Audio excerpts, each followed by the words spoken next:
You can have the greatest stroke in the world. You can have the greatest feel in the world. And you can read greens as good as anybody in the world. But if you don't have a good grip, you're going to miss a lot of putts, and especially short ones. Nobody's expected to make the long ones, so you're going to miss a lot of short putts. And the reason for it is the grips. Now, what is the best grip when it comes to putting? How do you put your hands on a putter? Really, it doesn't make that much difference, because I can name you a tremendous amount of golf professionals over the last 30 years that have won a lot of major championships with different grips. The one common thing that these players have is where is the left hand facing. That is what's important, because to be a good putter, you have to have the back of the left hand square with the blade of the club. Now, let me show you what I'm talking about here.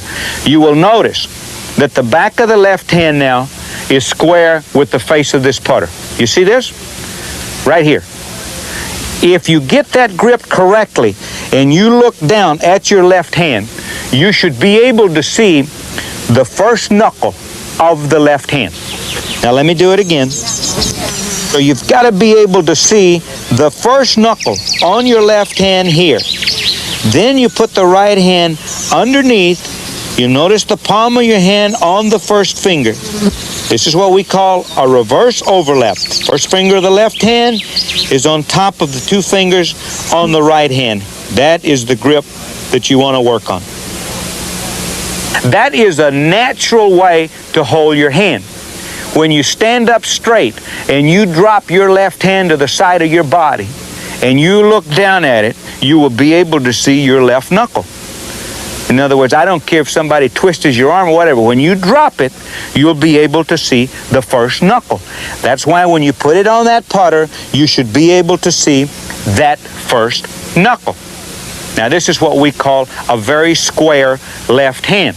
Now, if you're not able to do that, and you say, I have been putting my entire life with my left hand underneath, I can't see any knuckles on the left hand. My back of my left hand is working here, back behind me. Okay, to compensate for that hand being in a weak position, as we're talking about here, then we're going to have to make the right hand strong where we can't see a knuckle on the right hand.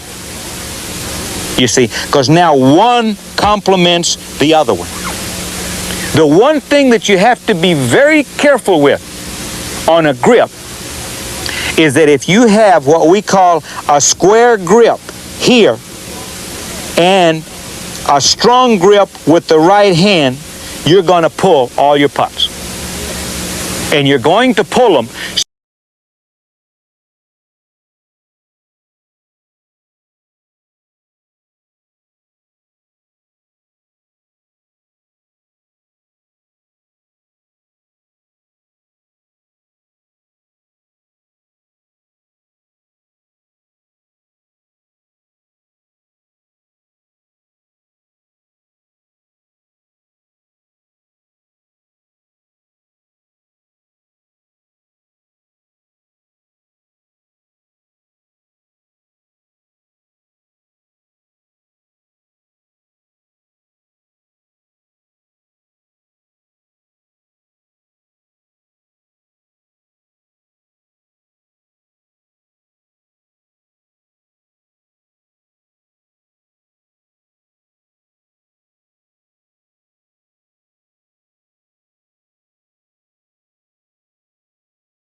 Where and what side did you miss the majority of the putts? Did you miss them to the left or did you miss them to the right?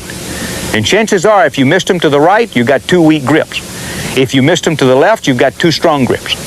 So you've got to find the happy medium as far as the grip is concerned. But a good reference is to start with that left hand. Make sure that you can see the knuckle on your left hand. It's very, very important when it comes to a grip. Any question? Is your grip tight, medium, or loose?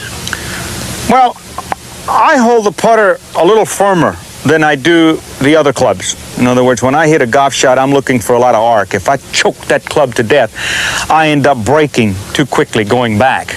But the putter, yes, I like to have it, I guess about medium. Yeah, and the reason I want it about medium is because if I mishit the sweet spot, which we all do many, many times, if I'm to the toe or to the heel, I don't want to pull or push the putt. If you have that putter too loose in your hands, you're going to end up going too far away from it, decelerating at the ball, and if you don't catch it in the dead center of that putter, you're going to miss that short putt. So, yeah, I would hold it. I'd put a little power on it. Yeah, hold it pretty firm.